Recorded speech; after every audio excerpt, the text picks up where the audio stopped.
Halo Sobat BM Bercerita. Assalamualaikum warahmatullahi wabarakatuh. Di Dusun Pagar Jarak Pekon atau Desa Tiumemon, Kecamatan Pugung, Kabupaten Tanggamus, Lampung, pada Senin 12 Juli 2021 jam 8 pagi, Sutejo, petani berusia 65 tahun, mendatangi sebuah kolam kecil yang ada di sekitar kebun karet milik Bidin, majikannya. Pak Sutejo berniat mengambil air untuk menyiram tanaman cabai. Saat itu dia melihat sebuah plastik ikan berukuran besar mengapung di atas kolam kecil itu. Plastik yang lumayan besar dan isinya ini yang membuat Pak Sutejo curiga. Lantas dia memanggil temannya Eeng, 40 tahun, kepala dusun Pagar Jarak, untuk bersama memeriksa isi plastik tersebut. Dan alangkah kagetnya, ternyata isinya adalah jasad manusia. Pak Sutejo dan Eeng langsung panik dan segera menghubungi Polsek Pugung untuk melaporkan penemuan itu. Tim Polsek Pugung bersama tim Inafis Polres Tanggamus segera meluncur ke lokasi untuk melakukan olah TKP serta mengevakuasi jasad korban. Dalam identifikasi awal di TKP, polisi mengungkapkan ciri-ciri korban, yaitu seorang pria berusia sekitar 30 tahun, berperawakan tubuh sedang, berkulit putih, berkumis, berjenggot, dan berjambang tipis. Awalnya polisi belum mengetahui nama atau identitas korban, karena di TKP tidak ditemukan tanda pengenal. Selanjutnya jasad korban dibawa ke Rumah Sakit Bayangkara guna pemeriksaan lebih lanjut. Dan melalui identifikasi sidik jari, tim Inafis berhasil mengetahui identitas korban, yakni seorang pria bernama Dedek Saputra, 32 tahun, warga Dusun Kebon Kelapa, Desa Sinar Banten, Kecamatan Talang Padang, Kabupaten Tanggamus, Lampung. Polisi segera menghubungi keluarga Dede untuk dilakukan pencocokan identitas. Menurut Amriadi, kakak korban, Dede telah berstatus menikah dan memiliki seorang istri yang dinikahinya pada bulan Oktober 2020. Dan saat kasus ini terjadi, istri Dede tengah mengandung dengan usia kehamilan 8 bulan. Dede dan istrinya selama ini tinggal di rumah orang tua sang istri atau mertua dari Dede di Pekon, Tegal, Binangun. Dede memiliki usaha konter HP yang dinamakan Dede Sel, yang beralamat di Jalan Kota Agung Balimbing, Desa Campang, Kecamatan Gisting.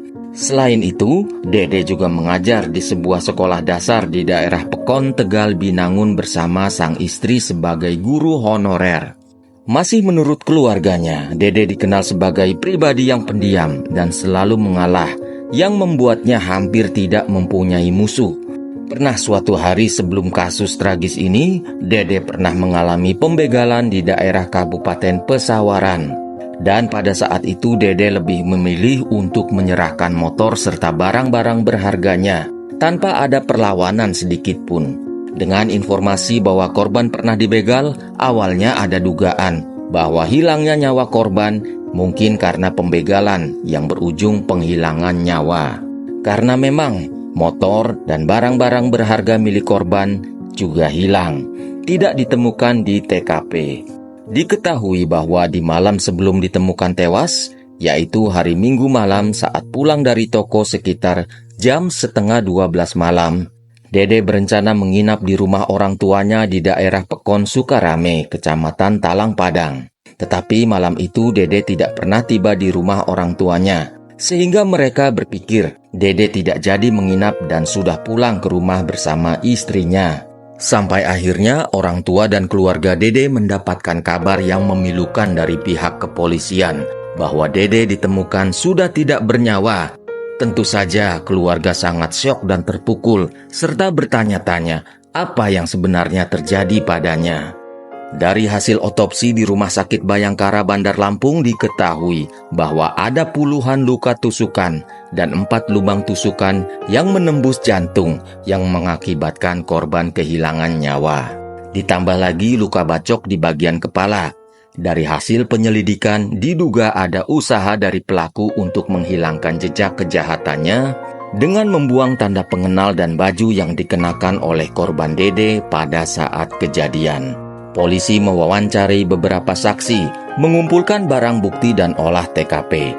Tiba-tiba di malam harinya, setelah jasad Dede ditemukan, informasi tentang penemuan dan keberadaan motor milik Dede, sepeda motor Honda Scoopy dengan nomor polisi BE6568JF, beredar di Facebook portal Tanggamus. Motor itu ditelantarkan sejak Senin pagi 12 Juli di halaman BRI Link Haji Mena, dan disebutkan juga bahwa di motor itu ada noda darah. Polsek Natar mengamankan motor itu. Sejumlah komentar di Facebook memastikan bahwa motor tersebut benar milik Dede Saputra. Polisi kemudian melakukan pemeriksaan di sekitar lokasi penemuan sepeda motor milik korban. Dan dari sana polisi mendapatkan petunjuk penting, yaitu rekaman CCTV yang menunjukkan dua orang pria sedang memarkirkan sepeda motor korban di depan sebuah tempat perbelanjaan. Polisi menduga bahwa kedua pria dalam rekaman CCTV tersebut merupakan orang terakhir yang bersama korban, atau bahkan merupakan pelaku penghilangan nyawa korban. Lalu dalam tempo kurang dari 24 jam, kepolisian berhasil mengetahui keberadaan terduga pelaku. Polisi berhasil menangkap seorang pria yang diduga sebagai salah satu pelaku penghilangan nyawa Dede. Pria tersebut bernama Syahrial Aswad alias Iyal, berusia 34 tahun. Warga desa Nabangsari, Kecamatan Kedondong, Kabupaten Pesawaran.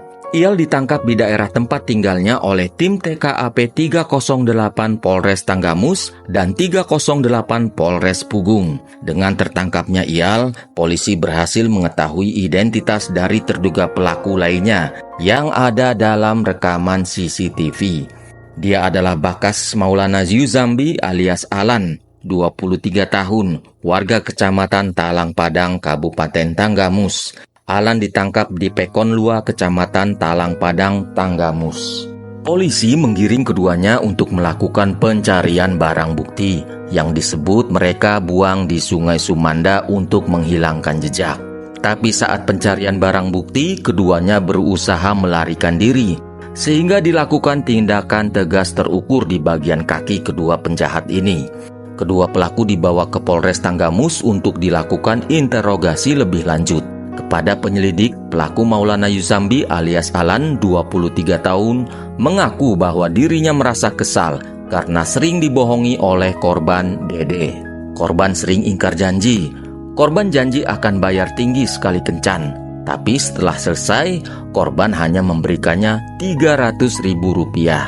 Dan katanya setelah korban menikah, korban sudah tidak pernah lagi memberikan uang. Dari situlah Alan yang kesal dan dendam mulai merencanakan untuk menghabisi nyawa Dede. Alan mengaku dirinya mengenal korban saat bermain futsal di lapangan Talang Padang sekitar tahun 2019.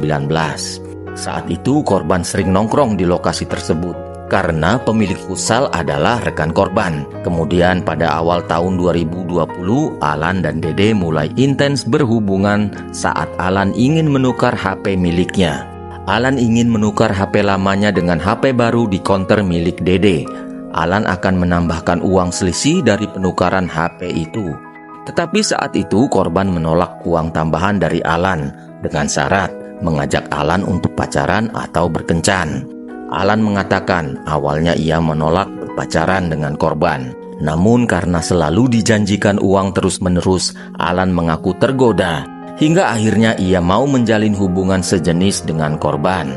Lalu saat mereka mulai intens, pertama kali keduanya melakukan hubungan dan sering dilakukan di konter Dede milik korban, di mana Alan berperan sebagai laki-lakinya. Tak hanya di konter HP korban, Alan dan Dede juga pernah melakukan hubungan di rumahnya maupun di hotel. Tapi yang perlu dicatat, ini murni pengakuan pelaku. Seiring berjalannya waktu, Alan mengklaim bahwa korban sering ingkar janji yang membuatnya menjadi sakit hati.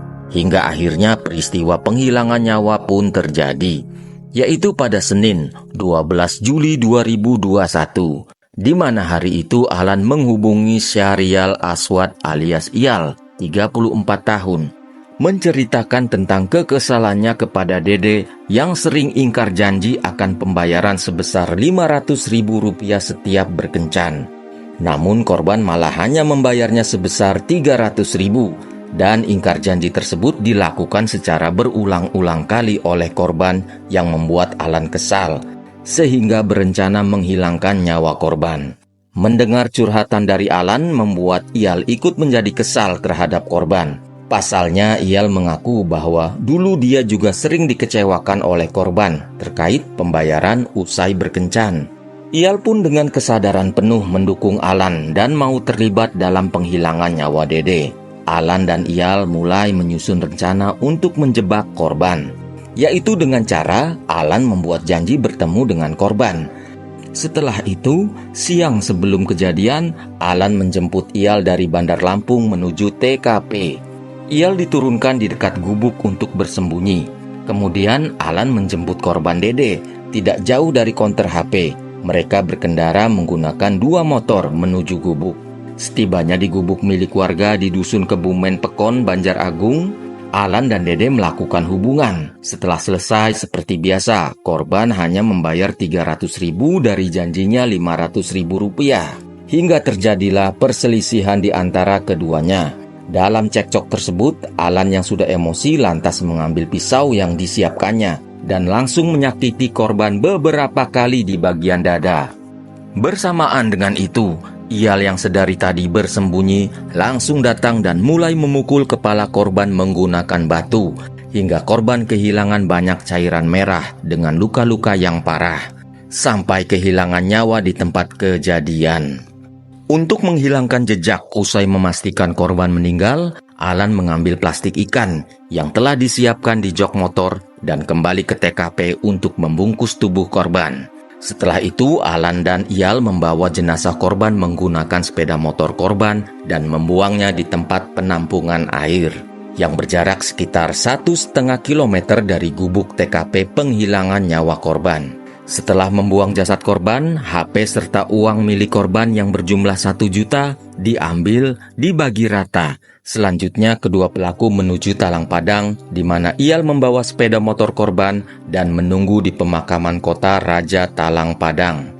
Sementara Alan datang membawa motornya dan juga barang bukti baju serta pisau yang mereka buang ke sungai untuk menghilangkan jejak. Usai membuang barang bukti, keduanya menuju kawasan Haji Menatar, Lampung Selatan, dengan membawa 2 sepeda motor. Iyal meninggalkan sepeda motor korban yang masih terdapat bercak-bercak merah itu di depan sebuah agen briling. Lalu ia menaiki motor Alan menuju ke kosnya untuk membersihkan diri. Kasus ini disidangkan di Pengadilan Negeri Kota Agung setelah melalui proses panjang. Pada hari Senin, 6 Juni 2022 sore, persidangan telah sampai pada tuntutan terhadap 2 terdakwa, yakni Bakas Maulana Yusambi alias Alan 23 tahun warga Kecamatan Talang Padang dan Syahrial Aswad alias Iyal 34 tahun warga desa Nabangsari Kecamatan Kedondong. Uraian tuntutan yang dibacakan penuntut umum bahwa terdakwa Syahrial Aswad alias Iyal dan Bakas Maulana Yusambi alias Alan terbukti secara sah dan meyakinkan melakukan penghilangan nyawa berencana terhadap Dede Saputra. Perbuatan kedua terdakwa menyebabkan korban meninggal dunia dan tergolong perbuatan sadis. Tetapi kedua terdakwa tidak menyesali perbuatan mereka dan berbelit-belit dalam persidangan. Akhirnya majelis hakim menjatuhkan pidana kepada terdakwa, yakni Syahrial Aswad dan Bakas Maulana yang awalnya dituntut penjara seumur hidup, pada akhirnya dituntut hukuman 18 dan 17 tahun penjara. Setelah selesainya sidang tersebut, sejumlah keluarga korban keluar pengadilan. Tampak juga seorang perempuan berhijab terhuyung-huyung dipapah 2 perempuan lain. Nafasnya tersenggal karena menahan kesedihan mendalam. Di mana perempuan tersebut tak lain ternyata istri korban. Mirisnya saat itu istri korban tengah hamil 8 bulan. Terima kasih sudah menyimak video ini. Semoga ada yang bisa dipetik hikmahnya. Wassalamualaikum warahmatullahi wabarakatuh. Have a nice day and bye-bye.